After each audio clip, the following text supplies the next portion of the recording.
آپ دیکھ رہے ہیں تجزیوں، تبصروں اور اہم ترین خبروں پر مشتمل پاکستان کا سب سے مستند اور معتبر نیوز شو دنیا مہر بخاری کے ساتھ۔ السلام علیکم اینڈ گڈ ایوننگ، میں ہوں مہر بخاری۔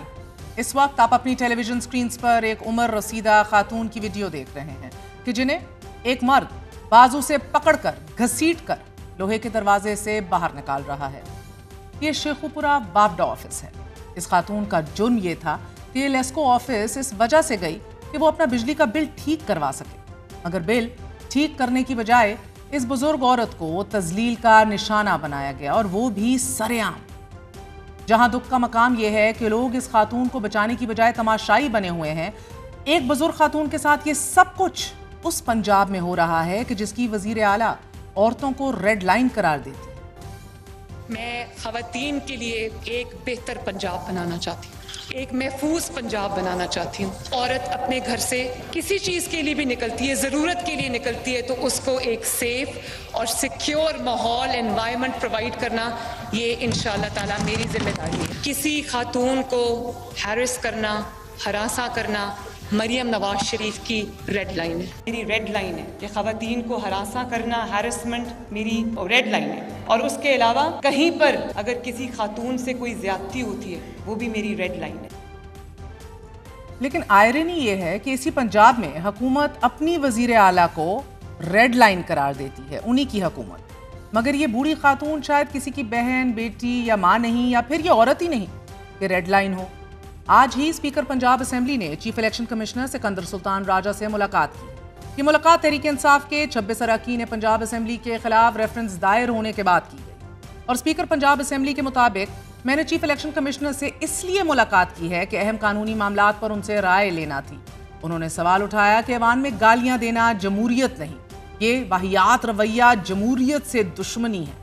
میڈیا سے گفتگو کرتے ہوئے ملک احمد خان نے کہا کہ جن لوگوں نے ایوان میں اٹھائے گئے حل کی پاسداری نہیں کی، انہیں اس ہاؤس کا رکن رہنے کا کوئی حق نہیں، اور ایوان جہاں رولز بنتے ہیں وہاں تو لوگوں کو ماں بہن کی گالیاں دینے اور ہلڑ بازی کرنے، گریبان سے پکڑنے کی اجازت دے ہی نہیں سکتے۔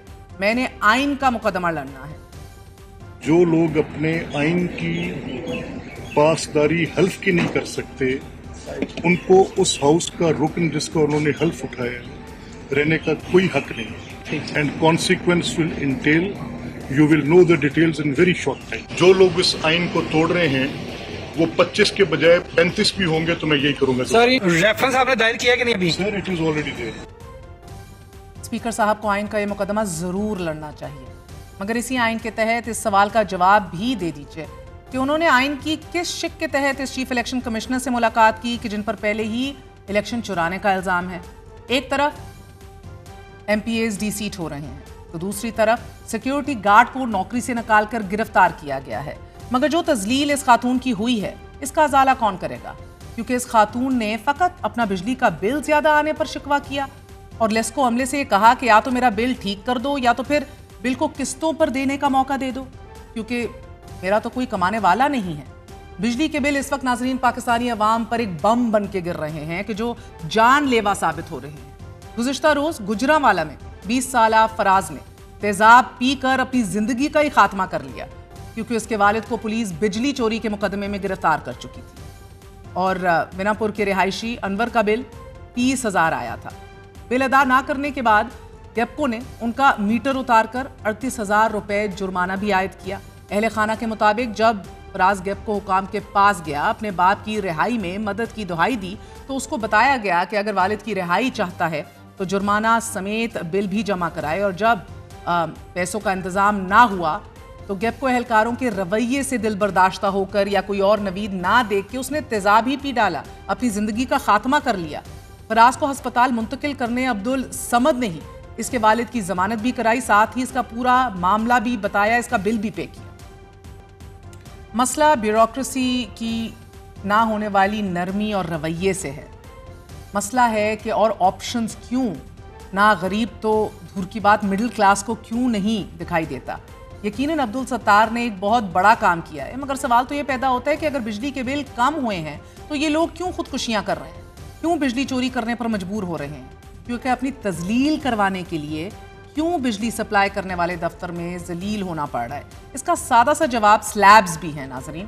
اس وقت پاکستان میں بجلی کے بل سلیبز کی صورت میں وصول کیے جاتے ہیں 0 سے 700 یونٹ تک، مگر اس میں مسئلہ یہ ہے کہ جیسے ہی صارف 200 یونٹ سے زائد بجلی کی یونٹ استعمال کرتا ہے تو اس کے بل میں ایک بہت بڑا جمپ، بہت بڑا اضافہ ہو جاتا ہے۔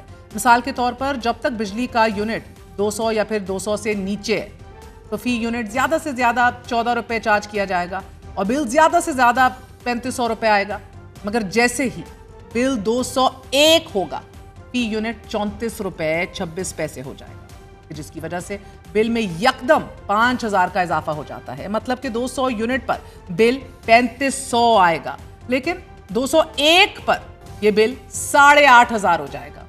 سادہ الفاظ میں بجلی کا بل 2 گنا ہو جائے گا۔ مگر اس پر ایک اور ظلم عوام پر یہ کیا جا رہا ہے، بلکہ اگر یہ کہا جائے کہ عوام کو سزا یہ دی جا رہی ہے کہ یہی ریٹ اب یعنی کہ 34 روپے فی یونٹ اگلے 6 ماہ تک بجلی سپلائی کمپنیوں کو ادا کرنا پڑے گا، اور ان سلیبز اور فی یونٹ چارجز پر حکومت کی 100 توجیحات بھی ہوں گی۔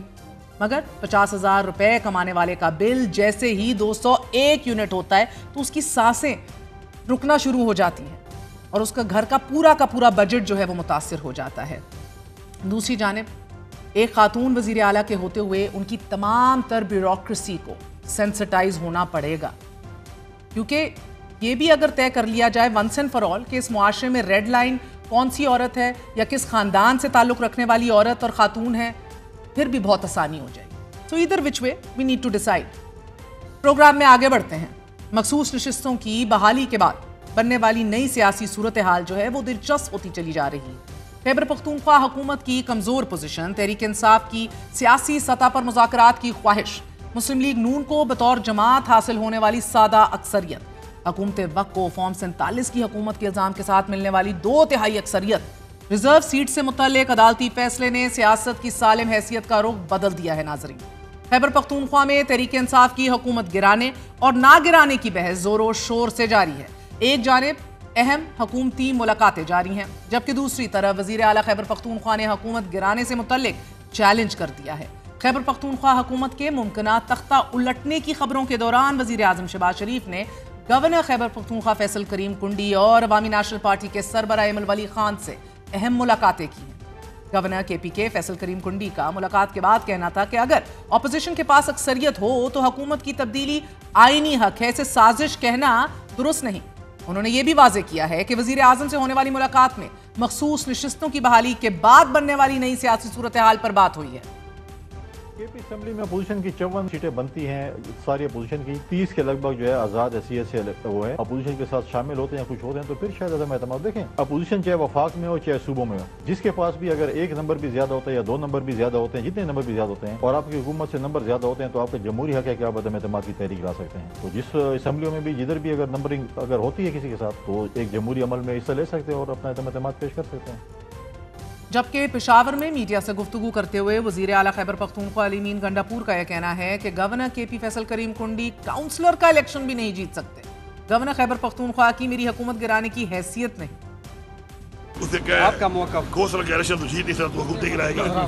اس کا میں نے نیا نام رکھا ہے چباتا، پہلے اس کا نام تھا ویلا منڈا، آگے بن گیا چباتا، وہ چباتے نہیں ہوتے۔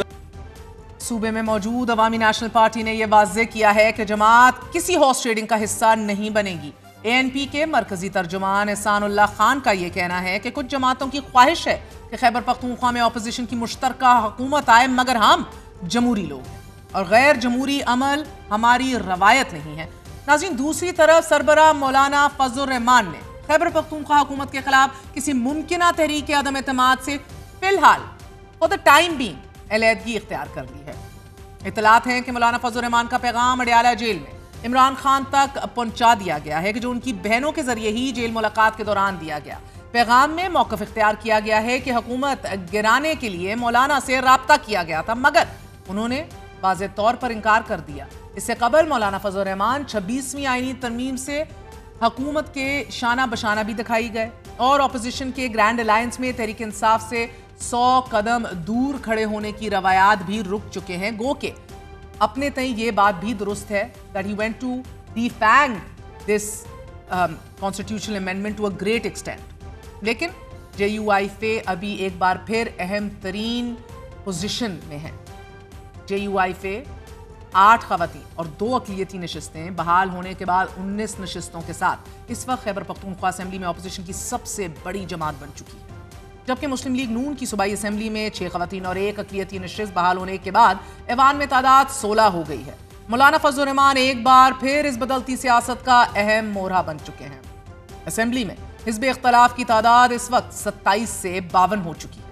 हुकूमत की तब्दीली के लिए अपोजिशन को 73 अरकान की जरूरत है नाजरीन, और इतलात हैं कि हिज़्ब इख्तलाफ की जमातें असेंबली में मौजूद 35 आज़ाद अरकान पर तकिया कर रही हैं। हुकूमत बनाने के लिए अपोजिशन को 21 अरकान की जरूरत होगी, और मुसद्दका ज़राए ये बता रहे हैं कि इन आज़ाद अरकान से राब्ते शुरू हो चुके हैं और पेशकश भी सामने रख दी गई है। गुज़िश्ता रोज JUIFA के सीनियर रहनुमा हाफिज हमदुल्ला ये इशारा भी दे चुके कि हुकूमत 27वीं तरमीम जल्द ला सकती है कि जिससे अहम मंदरजात में फाटा के स्टेटस को बहाल करना और फिर आईनी अदालतों का क़याम भी शामिल होगा। 27वीं तरमीम में जो मैं सुन रहा हूँ, एक तो यही बात है कि एक आईनी अदालत तश्कील देने की कोशिश की जा रही है, ठीक है, एक बात। दूसरी बात यह है कि पाठा की मर्जर को यानी पाठा के इंजमाम को रिवर्स किया जा रहा है, यानी पाठा को पुरानी हालत पर बरकरार दिया जाता है ताकि वो फेडरल और मरकज़ के पास हो। क्यों? इसलिए कि खैबर पख्तूनख्वा की असम्बली में माइंस एंड मिनरल्स के हवाले से एक्ट पास करना ज़रूरी है ताकि वज़ीरिस्तान में जितनी भी मादनियात है, जितनी भी माइंस है, वो मरकज़ के इख्तियार में आ जाए, लेकिन वो पास नहीं हो रहा है वो एक्ट। इसलिए अभी पाठा को रिवर्स किया जा रहा है मरकज़ के साथ मिलाकर, ताकि पाठा में जितनी भी माइंस है, जितनी भी मादनियात हैं, जितनी भी ज़खायर है, वो मरकज़ के पास आ जाए, जिस तरह वो यूज़ करना चाहे उसका इख्तियार। मौलाना फजलुर रहमान एक तवील अरसे तक फाटा इंजमाम के शदीद मुखालिफ रहे हैं और उनका मौक़िफ़ रहा है कि फाटा का खैबर पख्तूनख्वा में इंजमाम पूरी पार्लियामेंट की इज्तिमाई खुदकुशी के मुतरादिफ है। ताहम हुकूमत ताहाल हुकूमत गिराने से मुतल्लिक इनकार कर रही है। हमें ये राना सनाउल्लाह साहब ने भी कहा कि हम दिलचस्पी नहीं रखते, और अब सेनेटर इरफान सिद्दीकी भी ये कह रहे हैं कि अदम एतमाद से मुतल्लिक कोई तजवीज़ किसी आला सतह पर ज़ेर बहस नहीं आई। अदम एतमाद एक आईनी और कानूनी चीज़ है। इमरान खान खुद इसका शिकार बने हैं। तमाम हुकूमत के कोई पेश नज़र नहीं है, किसी मरहले में ये ऑप्शन कोई डिस्कस नहीं हुआ। वो गवर्नर हैं एक सूबे के, और गवर्नर अगर वजीर आजम से मिलता है, इवन गंडापुर साहब अगर आके मिलते हैं, किसी को कोई एतराज नहीं होना चाहिए और ना ये इसको किसी साजिश से इबारत करना चाहिए। तो कोई ऐसा एजेंडा है नहीं। दूसरी बात ये है, अगर 1% ये मान लिया जाए कि ये अदम एतमाद की कोशिश है, तो अदम एतमाद जो है, क्या वो आईन इजाजत नहीं देता? क्या खुद खान साहब अदम एतमाद की नजर नहीं होंगे? ताहम तहरीक इंसाफ की पार्लिमानी पार्टी ने मखसूस नशिस्तों से मुतल्लिक अदालती फैसले के बाद अरकान की मुमकिना वफादारियां और लॉयल्टी तब्दीली के पेश नज़र असेंबली अरकान से दोबारा हल्फ लेने का फैसला कर लिया है। नाज़रीन, जमात का अहम तरीन इजलास आज किसी भी वक्त मुतवक्के है कि जिसमें कौमी और सूबाई असेंबली के तमाम अरकान को शिरकत की हदायत जारी की जाएंगी। इजलास में न सिर्फ मखसूस नशिस्तों के मामले पर मुशावरत की जाएगी, बल्कि खैबर पख्तूनख्वा असेंबली के 35 आज़ाद अरकान से दूसरी जमात में शामिल ना होने का तहरीरी हलफ भी लिए जाने का इम्कान है। तहरीक इंसाफ ने अपने हमायत याफ्ता 4 अरकान कौमी असेंबली की मुस्लिम लीग नून में शमूलियत के मामले पर अहम कदम उठाने का भी फैसला कर लिया है। 26वीं आईनी तरमीम के मौके पर पार्टी पॉलिसी से इख्तलाफ करने वाले 4 मुनर्रिफ अरकान असेंबली के खिलाफ स्पीकर को रेफरेंस भेजने का फैसला किया गया है। अरकान में चौधरी उस्मान अली, मुबारक ज़ेब, औरंगजेब कच्ची और ज़हूर कुरैशी शामिल हैं। तहरीक इंसाफ इस वक्त बका की जंग में जिस नहज पर खड़ी है, जमात के पास ऑप्शन क्या है? क्या जमात के सामने माफी और सियासत से अलहदगी आज भी यही 2 रास्ते रखे गए हैं? क्या जमात इन 2 रास्तों का चुनाव कर सकती है एक ऐसे वक्त में कि जब वजीर आला को अपनी सफ़ों में भी मुखालिफत का सामना है और ये धड़ेबंदी वाज़े तौर पर अब एक शक्ल और फॉर्म इख्तियार करती जा रही है? ये मालाकुंड, पेशावर, KPK के मुख्तलिफ अजला से मुंतशिर ग्रुप्स मुतहर्रिक हो रहे हैं।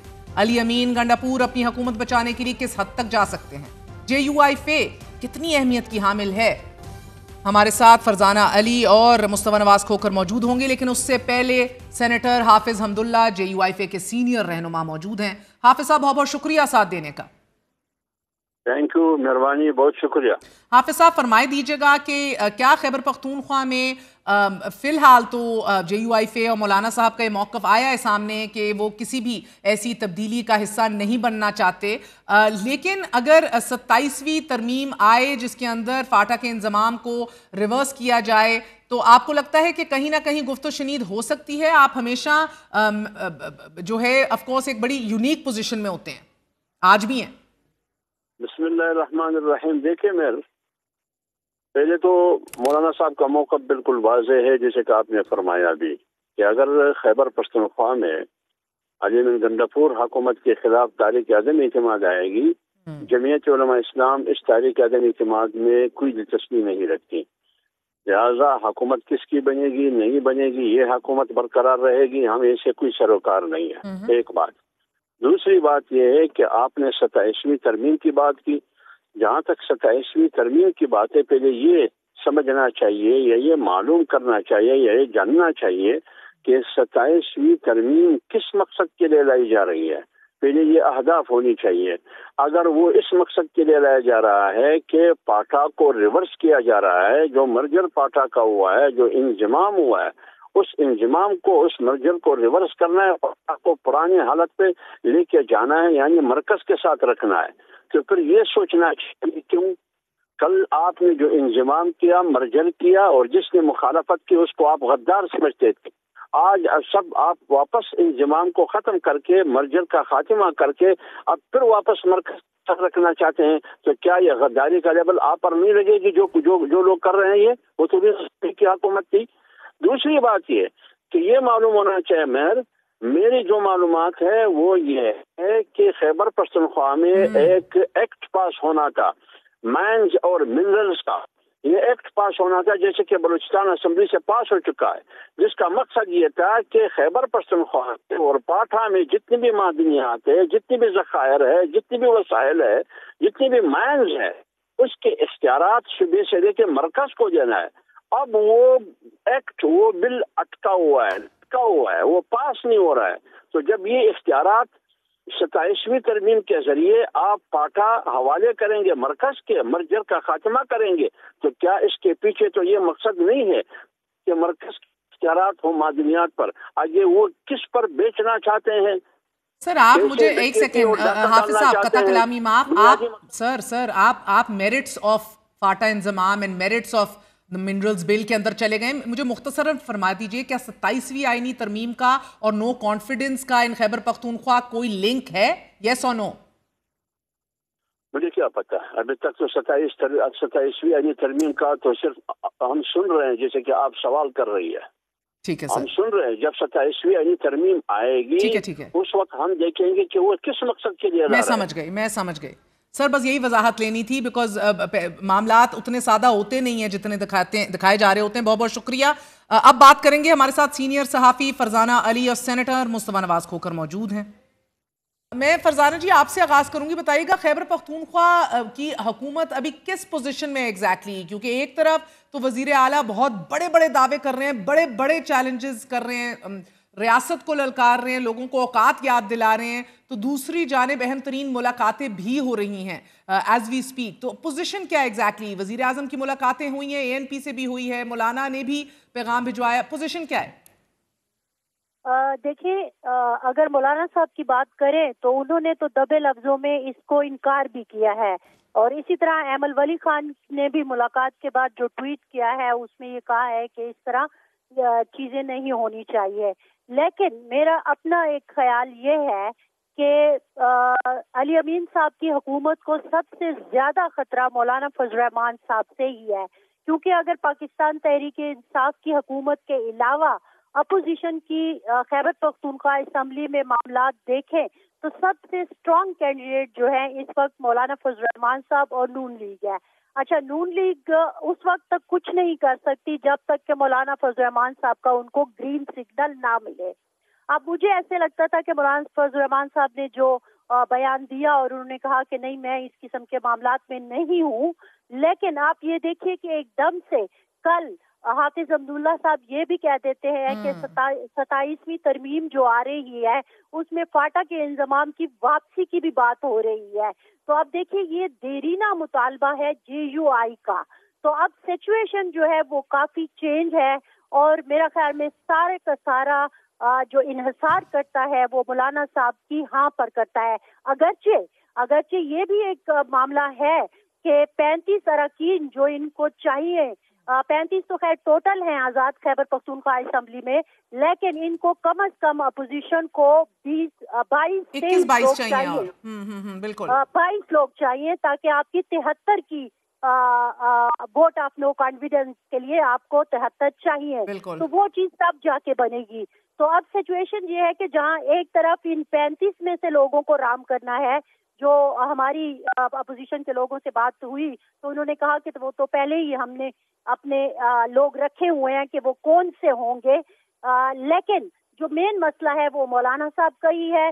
जब तक उनकी हाँ नहीं होगी तो पख्तूनख्वा असेंबली में कुछ नहीं हो सकता। बड़ी दिलचस्प सूरत हाल है। मुझे ये बताइएगा, अब देखिए मुस्तफ़ा, अब रिजर्व सीट्स का भी बटे जाने के बाद पलड़ा भारी हो गया है। आप देख रहे हैं कि 12 JUI को मिल जाती हैं, बिगेस्ट ऑपोजिशन पार्टी बन जाती है। आप तमाम तर 24 मिला भी लें तो फिर भी देर अराउंड 52 21-22 सीटें तो फिर भी ऑपोजिशन को चाहिए, जिस तरह फरजाना जी बता रही थी।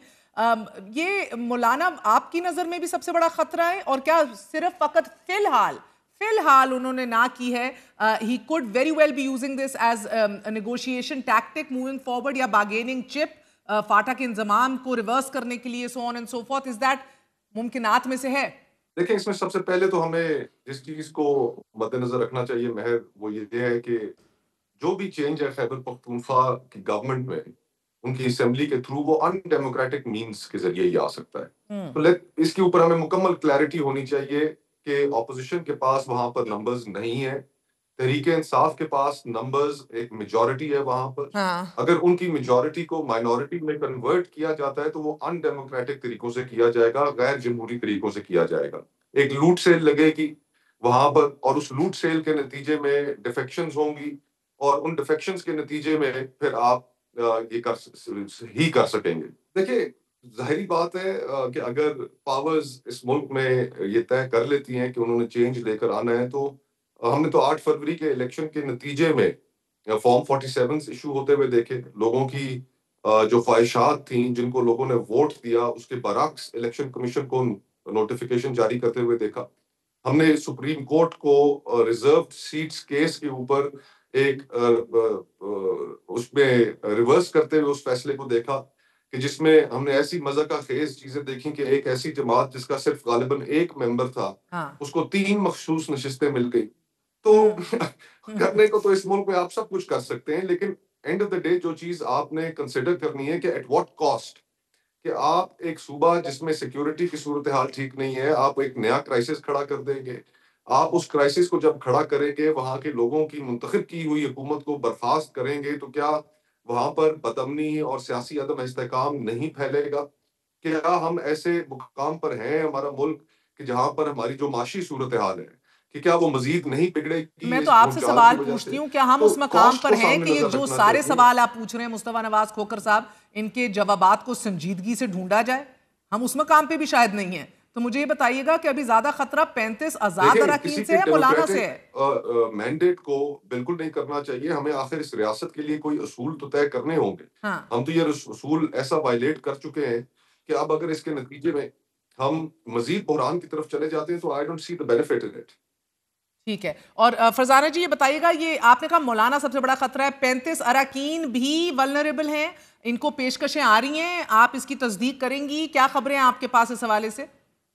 जी बिल्कुल, ये तो हमने जब उसी दिन जब ये नशिस्तों का फैसला हुआ था और मुख्तलिफ जराए से अपनी बात की अपोजिशन के, तो उन्होंने कहा हम तो पहले से ही, जाहिर है जब गेम बनी होती है तो पहले से ही मामलात भी तय होते हैं, तो उन्होंने कहा हमने तो बहुत पहले ही अपने लिए लोग चुन के रख दिए थे, अब सिर्फ फैसले का इंतजार है और जिस दिन हल्फ उठाएंगे तो आपको तब्दीली नजर आएगी। लेकिन मैं आपको ये बताऊं कि सिर्फ मुस्लिम लीग नून जो है वो कुछ नहीं कर सकती, अगरचे उनके और मौलाना साहब के नंबर बराबर है, लेकिन इसके बावजूद भी वो अकेले कुछ नहीं कर सकते, क्योंकि उनके साथ पाकिस्तान पीपल्स पार्टी है, ظاہر ہے وہ بہت کم نمبر میں ہے. پھر اس کے بعد پاکستان PTI پی ہے, پھر اس کے بعد ANP ہے, تو ANP نے تو جواب دے دیا. تو باقی جو تو بچے ہیں ان کے پاس فی الحال ان کے پاس فی الحال باقی دو تو اس پوزیشن میں نہیں ہے. تو مین جو ہے وہ نون لیگ ہے اور مولانا ہے. لیکن مجھے پورا یقین ہے کہ مین جو ٹرننگ پوائنٹ ہے وہ مولانا صاحب کے ڈیسیجن سے ہی آئے گا. پھر یہ آپ کو 35 دیکھیں, ہم یہ تو کہہ سکتے ہیں نا کہ یہ مورل ہے اور یہ امورل ہے, یہ تو گیم ہی نہیں ہے نا اس ملک میں. تو اب کیا مگر دیکھنا سینیٹر مصطفیٰ کا بھی یہ کام ہے بحیثیت سیاستدان موریلٹی اور ایتھکس کو اسپائر تو کریں, وہ ڈیموکریٹک نارمز یاد تو دلائیں, تو وہ کرنے دیجئے انہیں. مگر آپ کی بات شاید درست ہے کہ شاید یہ ایشو ہے بھی ابھی ملک میں کہ نہیں, مگر فرزانہ جی پیشکشیں کس صورت کے اندر ہیں؟ What are the offers that you've heard of? دیکھیں پیشکشیں دو صورتوں میں ہیں. ایک ہے وزارت اور عہدہ اور دوسرا ہے پیسہ. جو پیسہ لگانے والے ہیں انہوں نے اپنے بریف کیس میں نے سنا ہے کہ وہ کھول لیے ہیں, اور کچھ لوگ ایسے ہیں جو مجھے پھسلتے ہوئے نظر آ رہے ہیں, کیونکہ تحریک انصاف کی اس وقت جو سچویشن ہے وہ ٹھیک نہیں ہے. اور لاکھ لوگ کہیں کہ علی امین صاحب ہمارے ہی علاقے کے ہیں اور ماشاءاللہ بہت دبنگ قسم کے بندے ہیں, اور آپ ہی کے پروگرام میں نے بھی کہا تھا کہ جب اسمبلی کو سنبھال کے رکھنا ہو تو علی امین جیسا ہی بندہ چاہیے. لیکن آج مجھے ان کے لہجے میں کل اور آج فرسٹریشن نظر آئی ہے, اور چیزیں جو ہیں ان کے ہاتھ سے نکلتی ہوئی نظر آ رہی ہیں. یہ میرا خیال, یہ میری آبزرویشن ہے, اب غلط بھی ہو سکتی ہے, لیکن میں پھر بھی کہوں گی کہ مولانا صاحب کا فیصلہ حتمی فیصلہ ہوگا, کیونکہ جو سیکیورٹی کی سچویشن کی طرف اشارہ کیا ہے ہمارے محترم سینیٹر صاحب نے, وہ واقعی بہت ایسی ہے کہ خراب ہے. لیکن ساتھ ہی ساتھ آپ یہ دیکھیے, یہی فاٹا ہے, یہی سیکیورٹی ہے. اگر آپ نے اسی طرح ہی اس کو ورنریبل رکھنا ہے اور اپنے ہاتھ میں رکھنا ہے تو پھر تو بہت کچھ ہو سکتا ہے. آپ کے مصطفیٰ نواز کھوکھر صاحب سابق کولیگ فیصل کریم کنڈی صاحب نے کہا ہے کہ حکومت گرانے کے لیے PTI کے اپنے لوگ ہی کافی ہیں. یہ کس حد تک صحیح ہے؟ دوسرا مجھے بتائیں, کیا گنڈاپور صاحب چیف منسٹر صاحب آپ کو ڈیسپریٹ دکھ رہے ہیں؟ Does he look under duress اور پریشر جس طرح سے وہ للکار رہے ہیں؟ دیکھیں فیصل نے بالکل ٹھیک کہا ہے. PTI کی جو انٹرنل ڈویژنز ہیں وہ ہم سب کے سامنے بہت سخت گروپنگز کا شکار ہیں. وہاں پر ممکنہ طور پر جو 2-3 گروپس بنے ہوئے ہیں وہ موقع کے انتظار میں کہ کس طریقے سے جو وہاں کے چیف منسٹر ہیں ان کے ساتھ اپنا سکور سیٹل کریں. تو پولیٹیکل پارٹیز کے اندر یہ ہوتا ہے, لیکن اس وقت PTI ایک مخصوص فیز سے گزر رہی ہے کہ چاہے نیشنل پالیٹکس ہو یا خیبر پختونخوا کی پالیٹکس ہو, اس میں ایک یونیفائڈ سٹانس ان کا کسی بھی ایشو کے اوپر سامنے نہیں آ رہا. اور یہ ایک اپرچونٹی ہے جو آپ کے مخالفین جس کو ظاہری بات ہے ایکسپلائٹ کریں گے. اور اگر آپ کے اپنے رینکس کے اندر ڈس افیکشن ہوگی, آپ کا ہاؤس ان آرڈر نہیں ہوگا, تو ظاہری بات ہے پھر جب آپ اپنے دودھ کی خود حفاظت نہیں کریں گے تو کوئی اور بلا اس دودھ کو پینے کے لیے آ تو جائے گا. اور جہاں تک آپ نے پریشر کا سوال کیا تو آبویسلی ظاہری بات ہے اس وقت ایک پریشر تو وہ فیل کریں گے کہ ایک واحد سیف سپاٹ ہے پورے پاکستان میں تحریک انصاف کے لیے, جہاں اگر بلوچستان ہو, سندھ ہو, پنجاب ہو, وہاں سے جو ان کے ورکرز ہیں اگر کسی کو کسی مقدمے کا سامنا کرنا پڑتا ہے تو یا پولیس ہراسمنٹ کا سامنا کرنا پڑتا ہے تو وہ خیبر پختونخوا کی سیفٹی میں اور نتھیا گلی کے پہاڑوں میں وہاں پر ایک پناہ گاہ موجود ہے. تو پھر اگر حکومت چلی جاتی ہے تو پھر وہ ایک سیف سپاٹ بھی ڈپرائیو ہو جائے گا, جس کا پھر آگے چل کے تحریک انصاف کو مزید نقصان ہو. آف کورس 2018 میں بالکل ہی ڈز انڈرسٹینڈ اٹ. لیکن سر آپ کو یاد ہوگا کہ 2018 میں زرداری صاحب نے بڑا یقین دلایا تھا کہ ہم کو نہیں گرائیں گے ہم آپ کو, لیکن پھر عمران خان کے خلاف عدم اعتماد بھی لا کر حکومت کو چلتا کر دیا تھا. کیا یہاں ویسے ہی تو نہیں ہوگا given the situation right now اور گیون جو اہم ترین میٹنگز ہو رہی ہیں؟ 2018 کے حالات مختلف تھے جی, بالکل زرداری صاحب نے یہ کہا تھا اور زرداری صاحب آخری وقت تک نہیں چاہتے تھے, میں اس بات کا وٹنس ہوں کہ عمران خان صاحب کی حکومت کو رخصت کیا جائے. لیکن ان کی بہن کی گرفتاری, جس طریقے سے ایک تضحیک آمیز رویہ اختیار کیا گیا فریال تالپور صاحبہ کے ساتھ, جو آصف زرداری صاحب کے ساتھ ہوا, ان کے ساتھ جیل میں جو سلوک کیا گیا, تو اس کے بعد ان واقعات نے انہیں مجبور کر دیا کہ وہ حکومت کو رخصت کرنے میں اپنا کردار ادا کریں. اگر عمران خان صاحب یہ کام پیپلز پارٹی کے ساتھ نہ کرتے تو یقین مانے آصف زرداری صاحب کو کوئی شوق نہیں تھا ان کو رخصت کرنے کا. میں تو پیپلز پارٹی میں تھا, بہت سی چیزوں سے واقف تھا. بلکہ میں آپ کو انٹرسٹنگلی بتاؤں کہ جس دن تحریک عدم اعتماد پیش ہو رہی تھی تو کچھ لمحوں کے لیے میں اور زرداری صاحب ان کے چیمبر میں, بلاول صاحب کے چیمبر میں ہم تنہا تھے. تو انہوں نے مجھے ایک جملہ کہا, انہوں نے کہا یار مصطفیٰ میری تو اس سے کوئی لڑائی نہیں تھی, یہ تو مجھے پش کر دیا گیا جو میرے ساتھ انہوں نے کیا, جو میری بہن کے ساتھ کیا. تو ظاہری بات ہے جب آپ جو گرہیں باندھتے ہیں ہاتھوں سے پھر وہ دانتوں سے کھولنی پڑتی ہیں. اور یہی کچھ ہم دیکھتے ویسے بھی ہوتے آ رہے ہیں. مگر I think مہر, if I can just make one more point, کہ لیٹس ناٹ فرگیٹ کہ میاں نواز شریف صاحب نے بھی تحریک انصاف کی جب 2013 کے بعد جو گورنمنٹ آئی تھی خیبر پختونخوا میں, اس وقت بہت سے لوگوں نے انہیں پرپوز کیا تھا کہ جی ان کی خیبر پختونخوا میں حکومت نہ بننے دے, لیکن میاں نواز شریف صاحب اس کھیل کا حصہ نہیں بنے تھے اس وقت. لیکن بعد میں جن حالات سے وہ گزرے, مریم نواز صاحبہ گزری, پھر وہ بھی اس کارنر میں پش کر دیے گئے کہ انہوں نے بھی اپنی پوزیشن چینج کر لی. تو ایونچولی آئی تھنک یہ جو ٹٹ فور ٹیٹ ہے اس سے ہم سیاستدانوں کو باہر نکلنا پڑے گا. اس میں تحریک انصاف کو بھی ایک تعمیری کردار ادا کرنا پڑے گا. اور مجھے مصطفیٰ بتائیے گا کہ یہ صورتحال ایز آف رائٹ ناؤ جو آپ کو دکھائی دے رہی ہے, اس کے اندر یہ ہیں تو بڑے آکورڈ پارٹنرز نا ان گورنمنٹ. اب اتنی زیادہ ریزرو سیٹس کے ساتھ تو پیپلز پارٹی کی بھی ضرورت نہیں ہے اس حکومت کو ان اے وے تو, مگر خبریں پھر بھی یہ گردش کر رہی ہیں کہ پیپلز پارٹی اب شاید منسٹریز بھی لینے جا رہی ہیں. آپ کے پاس اس طرح کی کوئی خبر آئی ہے؟ دیکھیں یہ میرے نزدیک کوئی اہم خبر نہیں ہے کہ وزارتیں لے رہے ہیں یا نہیں لے رہے ہیں. ایک 27ویں ترمیم کا دھماکہ ہونے جا رہا ہے, اور اس 27ویں ترمیم کے اندر ہم جو چیزیں سن رہے ہیں تو وہ بہت ہی تشویشناک چیزیں ہیں.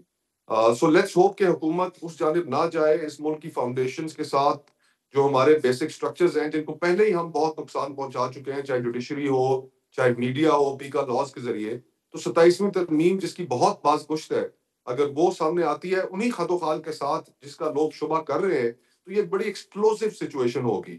وزارتیں وغیرہ نہیں میٹر کرتی, ان ترامیم کو ایکسیپٹیبل بنانا پاکستان کے لیے وہ بہت مشکل ہوگا. اس کے اندر ہم اپنی انٹرنل فالٹ لائنز کو چھیڑ دیں گے. So I hope that the government does not and the powers that matter in this country they don't take. نہیں تو آپ مولانا صاحب کو ایک بار پھر اسی طرح باگیننگ کرتے دیکھ رہے ہیں 27ویں آئینی ترمیم کے حوالے سے, اگر فاٹا کے انضمام کا ریورسل ہوا to undo it؟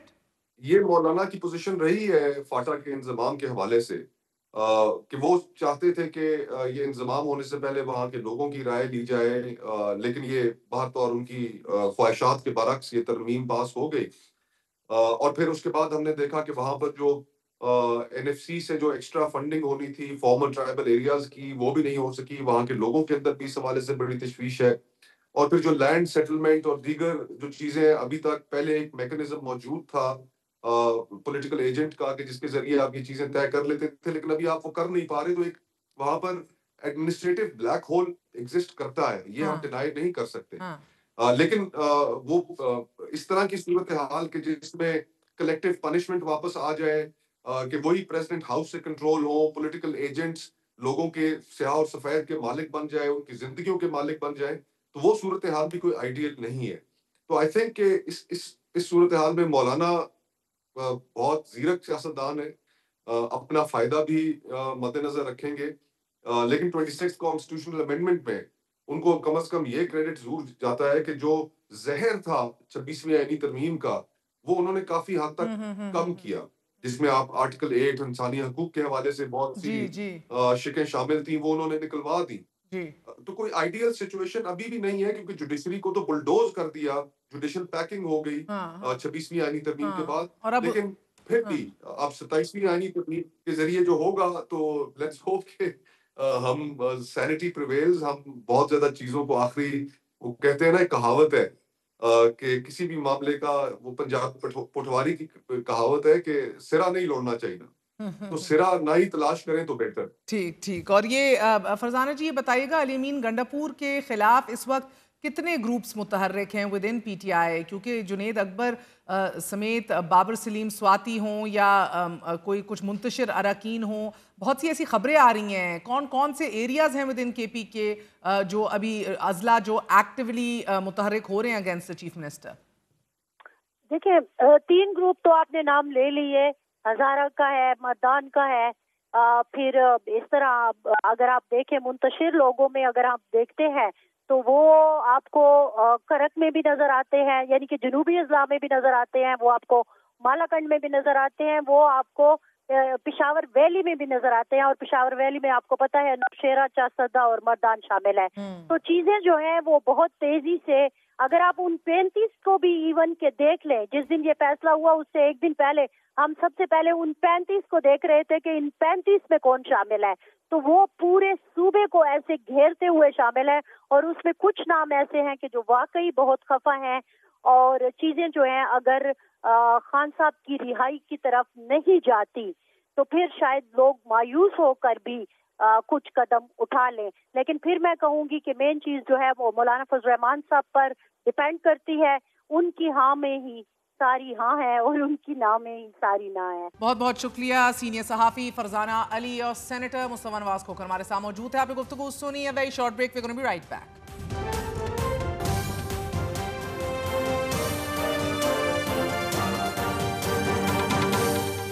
गजा में आज का सूरज तुलू होते ही इजराइल ने एक और क़यामत ढा दी। इजरायली फायरिंग से इमदादी कैंप ज़िबा खाने का मंजर पेश करने लगे।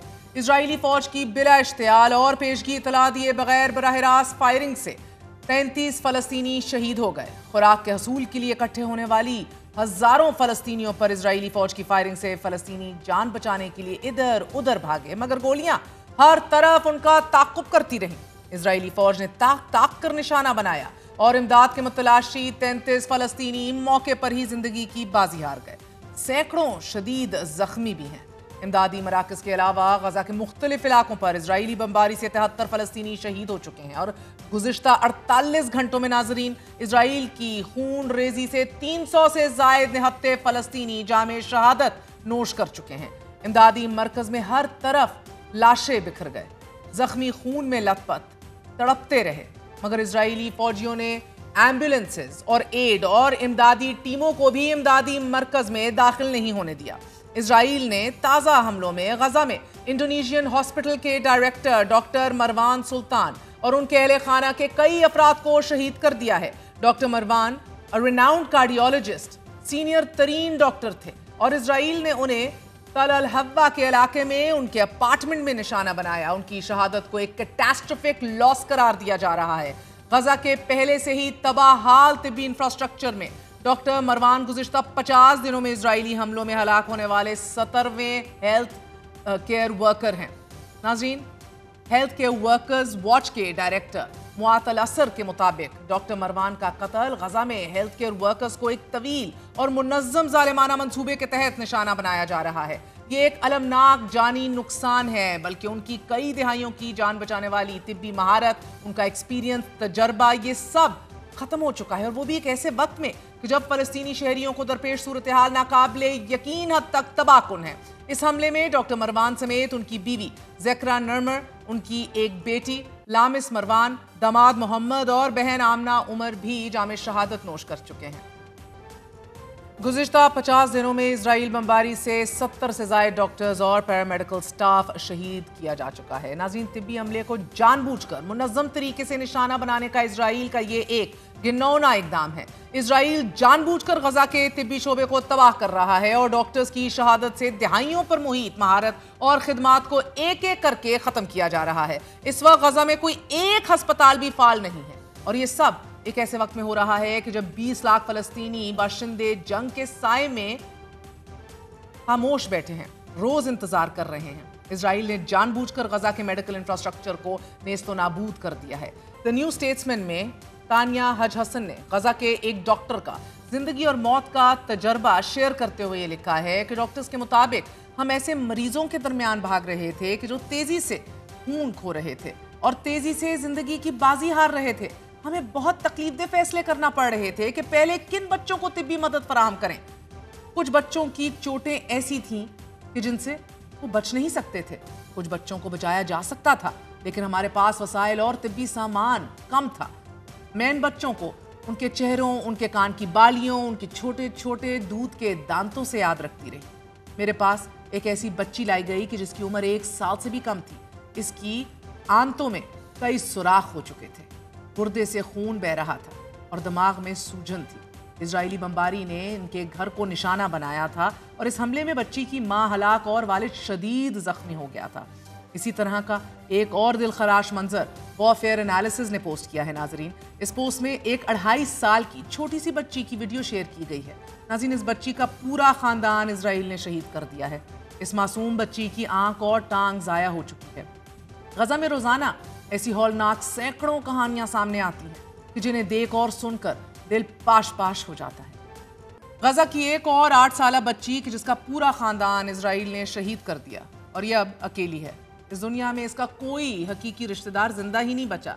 नाज़रीन, अब ये कहाँ रहेगी, किसके पास रहेगी, कौन इसकी देखभाल करेगा, इस सवाल का जवाब शायद किसी के पास नहीं है। गजा के दर्दनाक मनाजिर करबो बला की एक ऐसी दास्तान है कि जिन पर खुराक बंद है, पानी बंद है। कई दिन तक भूखे प्यासे फलस्तीनी जब एड और इमदादी कैंपों की तरफ बढ़ते हैं तो मौत मुंह खोले निगलने को तैयार होती है। घर छोड़कर कैंपों में जिंदगी की अमान चाहते हैं तो इजराइल आसमान से आग बरसा देता है, और जब जख्मी जिंदगी की बका के लिए अस्पतालों का रुख करते हैं तो अस्पतालों को ही बारूद से उड़ा दिया जाता है। पूरे गजा में कहीं भी जिंदगी महफूज नहीं, और जो जिंदगियों की बचाव की तगोदो करते हैं इजराइल उन डॉक्टर्स और तिब्बी अमले को भी चुन चुन कर निशाना बना देता है। बीबीसी ने गजा के उन डॉक्टर्स की हालत जार, उनको निशाना बनाने, गिरफ्तार करने, उन पर तशद्दुद करने के हकायक पर मबनी एक दस्तावेजी फिल्म बनाई। इस फिल्म को नशर करने से रोक दिया गया। फिर इसके बाद चैनल 4 ने इस फिल्म को डॉक्टर अंडर अटैक के नाम से जारी किया है। इस फिल्म के मनाजिर हकीकत पर मबनी हैं और इन्हें देखकर इंसान के रोंगटे खड़े हो जाते हैं कि गजा में डॉक्टर्स किन हालात में खिदमत सर अंजाम दे रहे हैं और इजराइल उनके साथ क्या सलूक कर रहा है। इस फिल्म के कुछ हिस्से आपको दिखाते हैं। इस फिल्म में गजा के 36 अस्पतालों को मुनज़्ज़म तरीके से निशाना बनाया दिखाया जा रहा है। ये भी दिखाया जा रहा है कि पहले इजराइल अस्पताल पर बमबारी करता है, फिर अस्पताल की बिल्डिंग को इजरायली फौजी घेर लेते हैं और फिर इमारत पर टैंक और बुलडोजर चढ़ा देते हैं। नाज़रीन, छापे मारे जाते हैं और तिब्बी अमले को गिरफ्तार किया जाता है, और जब तक अस्पताल गैर फाल, इनएक्टिव, कंप्लीटली अनऑपरेशनल नहीं हो जाता उस वक्त तक इजरायली फौजी आगे नहीं बढ़ते।